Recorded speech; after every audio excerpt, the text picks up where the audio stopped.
State lawmakers are grappling with some big issues this spring session, including what the next budget will look like in the wake of the pandemic and a growing pension deficit. And they've got just about a month left to figure it out.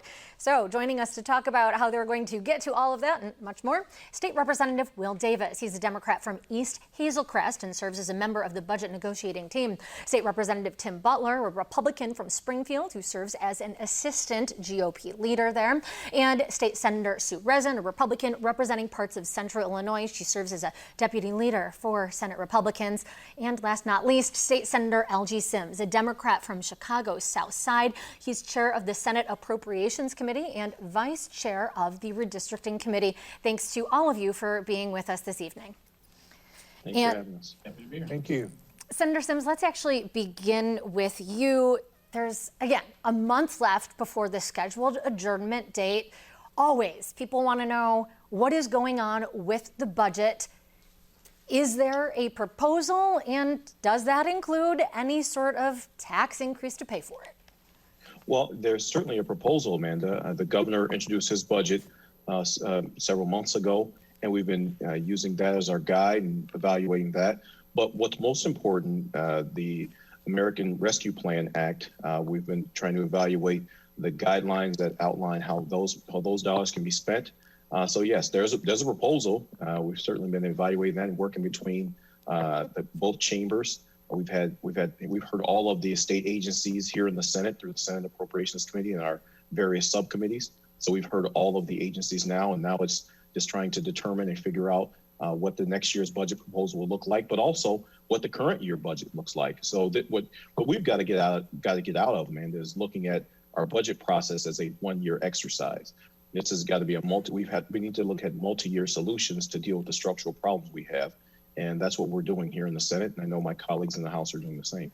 And we do know that structural budget very much still exists in Illinois, although certainly helped out by that $7.5 billion in COVID relief coming from the feds. Now, Senator Rezin, is that enough to stave off major cuts, to stave off a tax increase? For instance, can it be used to pay down some of that pension debt?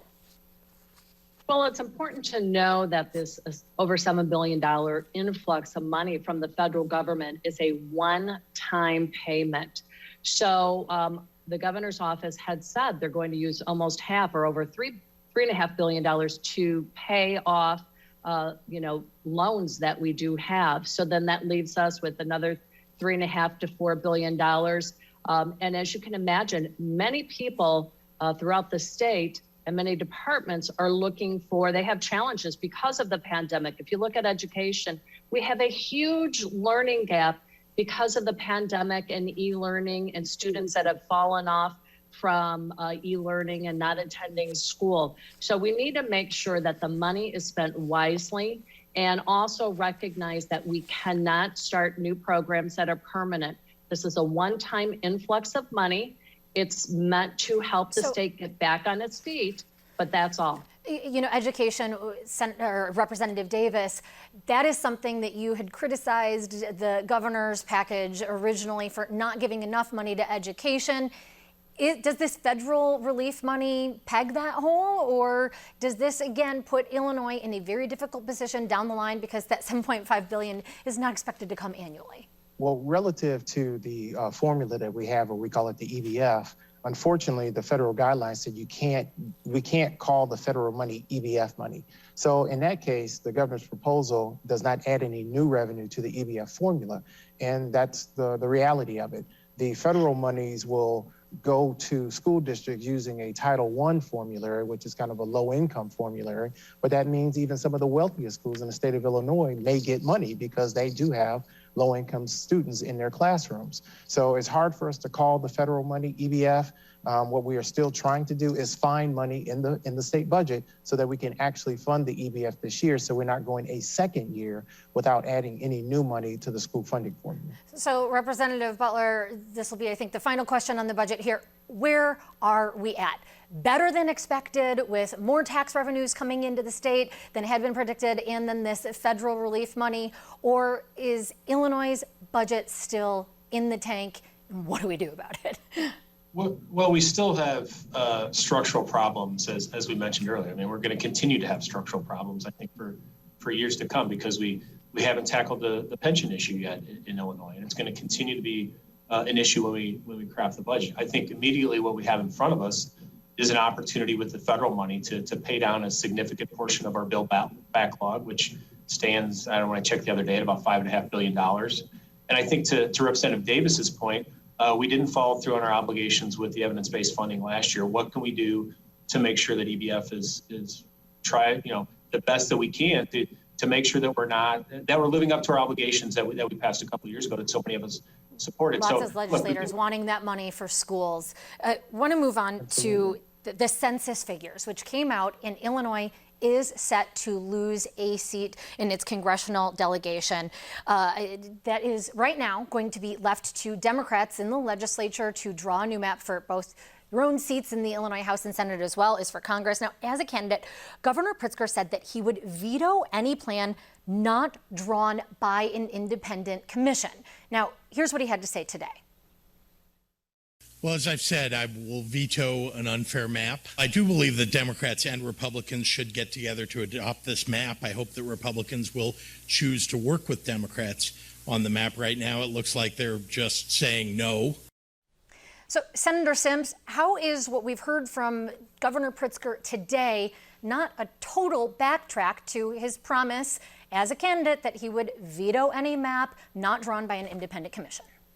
Well, certainly I'm not going to speak for the governor, but I think what I heard the governor also say in other settings is that he wants a map that's fair and that reflects the diversity of our state. And that's what we intend to pass, a map that is fair, that represents the diversity of our state, that includes the voices of communities of interest from around the state. That's why you see us having so many hearings around the state of not just the full redistricting committee, but also our subcommittees. And also, this is the first time in the history where individual communities of interest have the opportunity to draw their own map. So we put a portal out where individual communities of interest can go on, submit maps, and we know that there have been hundreds of people who've done that, who have gone onto that portal and started that process. Try their own hand at drawing a district. Absolutely, but Amanda, that's different than what we've seen in the past. That's a process that is very different than what we've seen in the past. It's a more transparent process, and that's why you're going to have a map that is fair and meets our constitutional obligation and deadlines. Representative Butler, do you buy that you're part of the redistricting committee for House Republicans? It's not like the GOP has been ostracized. You've been part of those committees. Do you buy that Democrats are going to come up with a fair map? Well, we've certainly participated in the hearings. So we have 4 House Republican members who are members of the House Redistricting Committee. We've had a lot of our members participate in the regional hearings. But the problem is the questions go unanswered from our side. We've asked significant questions about the use of data. We're not going to have the decennial census data until August.